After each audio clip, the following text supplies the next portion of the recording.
Okay, so in this video, I'm going to show you the homonym feature used in polyglot medicine's synonymy.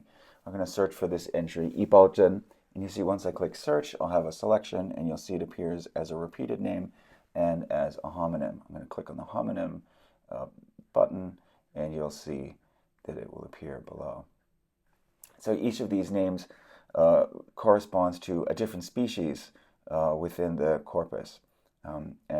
Those that are highlighted in blue have provenance data that tell us about the use of this term, and when this term first became used for that species. The repeated name shows when the term appears for multiple species in multiple entries.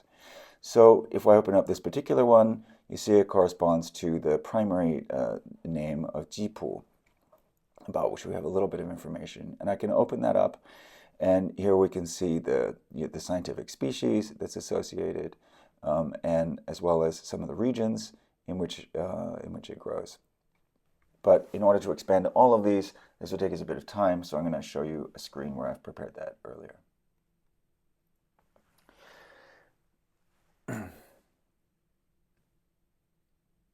So here you can see how the name 이발전 corresponds to these multiple species. We have about 11 or 12 in total. This one is Biden's tripartita. Here we have Biden's pinnata. This one is Leprosaurus fortuni. Actually, if we go back to look at these ones, we can see that early ones all correspond to the whole plant.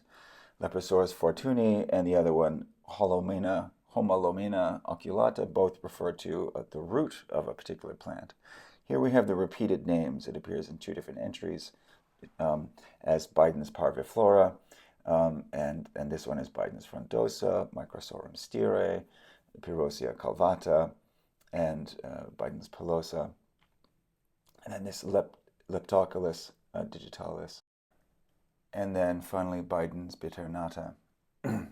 Now, if we go over here, we find this particular species appears not just in Chinese, but also in a host of other South Asian languages. It first is used in Chinese in 1959 to refer to this species, Alternatera sessilis. So if we scroll up from this species, we can then see all the other South Asian names in our data that it appears in Marathi, in Tibetan, in Hindi, in Kannada, in English, and in Malayalam. And here I've opened up the Sanskrit example so we can get a sense for the variety of names, a couple of spellings of Meenakshi, Matsyakshi, etc.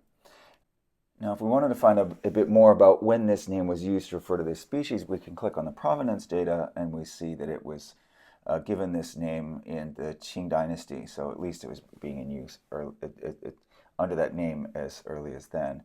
And if we wanted to find out more, we could explore these other alternate names that are highlighted in blue to figure out when this drug sort of entered the Chinese tradition. So in this way, we can come to a macro view of the variety of species that have come to be referred to as 이발전 within the Chinese tradition, and some of the provenance information about that.